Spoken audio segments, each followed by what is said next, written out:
All right, ladies and gentlemen, welcome back to the Combat BS show. I'm your host, Brad Schmitz. Let's go through the BS that happened this weekend in the combat sports world.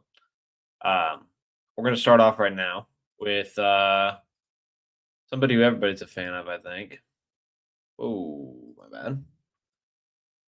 Mario Bautista versus Vinicius Oliveira. I'm a huge fan of Vinicius Oliveira before this fight. I'm an even bigger fan of Mario Bautista after this fight. Um, Look Dog needs to move up to featherweight after dealing with that broken arm that he said he had and having to cut all that weight in 1 week. It's just not safe. He said God was talking to him this weight cut. That's never a good sign. So I think it is time for him to go up to 145. But let's talk about the winner, Mario Bautista. Absolutely showed out. Um, he was better everywhere. And I don't know if it was because of the energy being drained out of Vinicius or the broken arm or whatever. I'm not going to take that away from Mario though. He absolutely dominated this fight. There was a few like wrestling scenarios in the first round where he just chain wrestled and showed Vinicius it was going to be a lot tougher than he thought. During the face off right before the fight starts, Vinicius is saying like not today, not today, and Mario just absolutely waxes him the whole first round. The second round, right at the end, he gets a submission.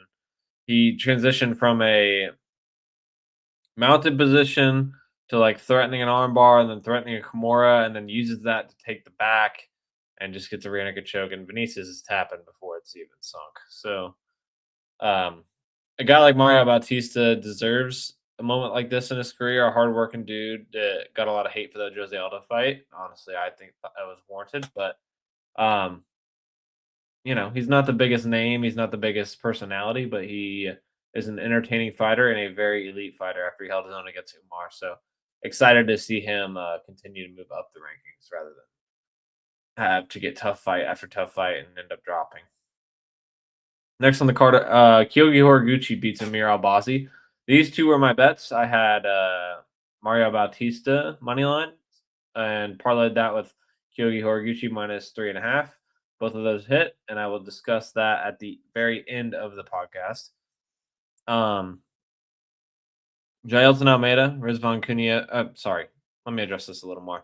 Amir Albazi, this is one of the easiest fights for me to pick personally. Amir Albazi looked like shit coming back from that injury he had against Brandon Moreno, who's outside of his prime at this point in his career after all those crazy fights at Figueiredo back in the day. And Kyogi looked like he was refreshed and ready to come back in the UFC and was dominant against the guy with a lot more tools, I thought, in his last showing. So I am not shocked at all that Kyogi just dominated this fight pillar to post. It was 30-27, 30-27, and 29-28, I believe. I don't think he deserved a 29-28. I think it was clear 3 rounds. Kyogi just continues to impress and really like puts his mic time to use. When he gets on the mic, he's always yelling for a champion. He's always yelling for wanting to fight a big name, and they should give him something like that moving forward. I think that would be a wise thing for the UFC to do. This fight absolutely would put you to sleep if you were tired because this is one of the most boring heavyweight fights. Rizvan Cunha versus Jailton Almeida. Jailton Almeida just poses no threat if he cannot out physical and take you down. And he's the guy who's a great athlete and not a great fighter. And when he can't out athlete you in the positions that he likes, it becomes very hard for him to have the willpower to continue through the fight, to continue to push himself, to continue to scrap with somebody, and for at minute 12, minute 13, minute 14, really have that desire to throw strikes. Rizvan didn't even do anything impressive. He just stayed more busy in the clinch, knees to the body, a few punches to the gut, a few hits, knees to the leg, a few punches on the side of the head, not very hard. But that's enough to win when Jailton Almeida cannot take him down and is throwing nothing. He's just standing straight up and down, being held against the cage. And I hear Jailton is going back to light heavyweight, and that's probably ideal for him moving forward. I don't see a world where he is going to move back up the heavyweight rankings. The UFC doesn't like a guy who doesn't have a lot of entertainment value, and they're going to prove it if you stay at heavyweight. So I can see him changing divisions and trying to get um, maybe some lighter opponents, little worse athlete opponents to just try to take down repetitively. Next at middleweight, Michelle Oleksiejczuk. Oleksiejczuk. I don't know if any of you have watched the John Anik and Kenny Florian podcast. Every time either him or his brother comes up, they listen to the audio file on his last name, and it's Oleksiejczuk. It's just a beautiful last name from Poland. Um, Anyway, he fought Mark Andre Barrio, power bar. Absolute banger of a fight. I was afraid to bet either the over or the under on this fight because you just never know with these guys that want to go to war if their chins are going to hold up or not, how good their weight cut was, how good their training camp was, how many injuries they have. And it went the distance. And power bar is just never going to be in a boring fight. And Michel Oleksiejczuk is a guy who's just constantly improving after taking on Kyle Bahalio losing and going to the fighting nerds. So I want to see more and more out of Michal. I think that he can be super entertaining around the rankings of this division, and he's got still got some room to grow. But he's an impressive fighter. He's only 30 years old, I think. So, yeah, awesome from him. Um, Bantamweight, Gene Matsumoto and Fareed Basharat. I can't remember how to pronounce his first name. This fight was a fun split decision. I wanted Gene Matsumoto to win. I scored it just barely for Basharat. Close fight, fun fight, entertaining. I'm just not a huge fan of Basharat. He's a very brash dude. He likes to talk about how he's undefeated. Likes to talk about how he hasn't lost. Likes to talk about how he puts on a show. And it's like, "Dude, you haven't fought anybody yet." So we'll see who I say we should match him up with at the end of the pod. Dustin Jacoby, Julius Walker. I mean, there was a lot of people who were all over Julius Walker because he's just a better athlete. He's younger. He's got um, more ways to win, taking it to the ground and just staying, good enough on the feet after establishing a takedown threat. And Dustin Jacoby put all that to bed. Hurt Julius bad in the second round. And then I don't know what, I think it was Dan Margagliato was thinking. He was hurt so bad for about 10 or 12 seconds. He could have stopped that fight. But they ended up stopping it. But it was kind of ridiculous watching Julius Walker fall over the octagon. So congrats to Dustin on a huge win. Prelims, we're not going to touch on all these. We're just going to touch on a few. Alex Moreno, Danielle Donchenko. Danielle Donchenko was very impressive as an athlete. Was hitting Alex with a lot of bombs, and Alex just hung in there. Great fight from Danielle.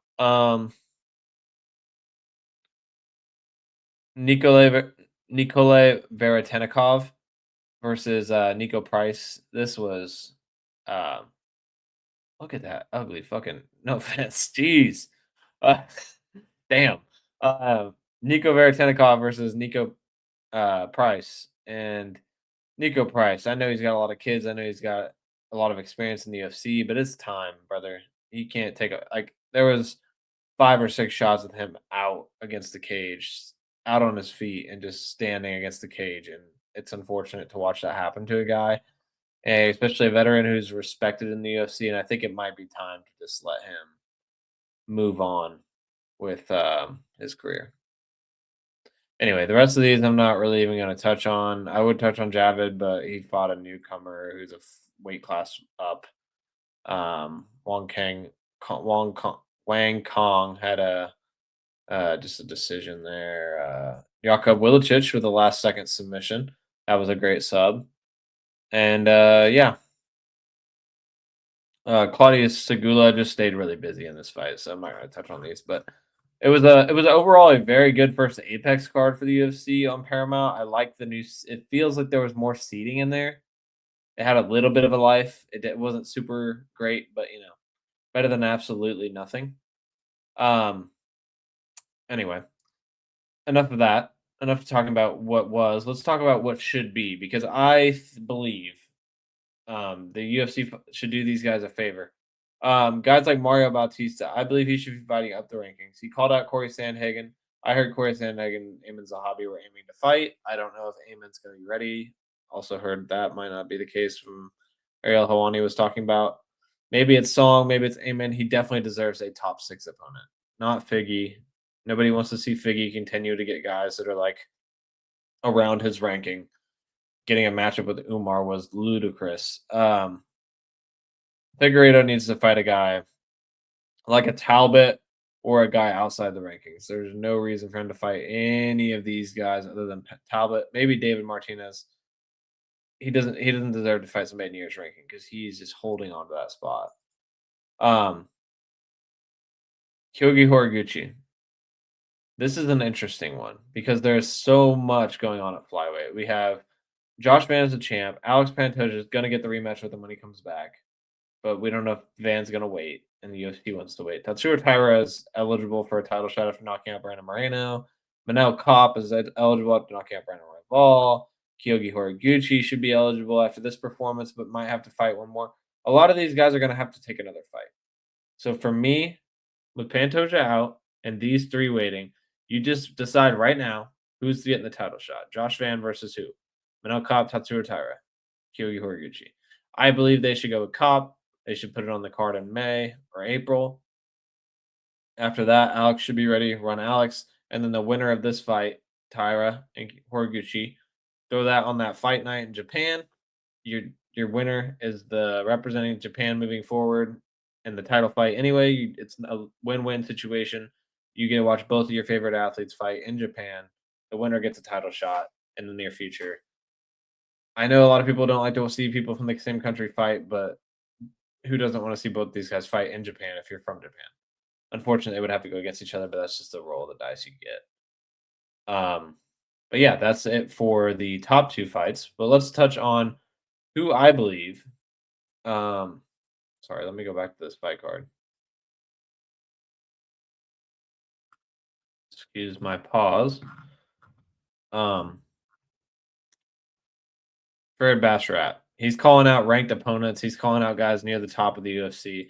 A guy near the rankings that isn't ranked, Ricky Simone. I don't think you can get a ranked opponent off a Gene Matsumoto split decision. I think they should give him a Ricky Simone on either a fight night in the main card, like maybe not like the top 5 fights of a main card, maybe put him fourth.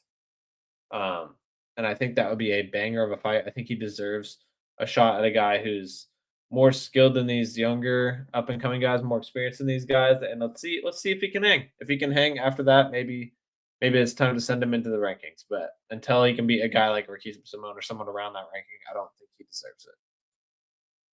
Next, Mihail Oleksiejczuk. Who do I think his next opponent should be? Had a great win. Was very technical.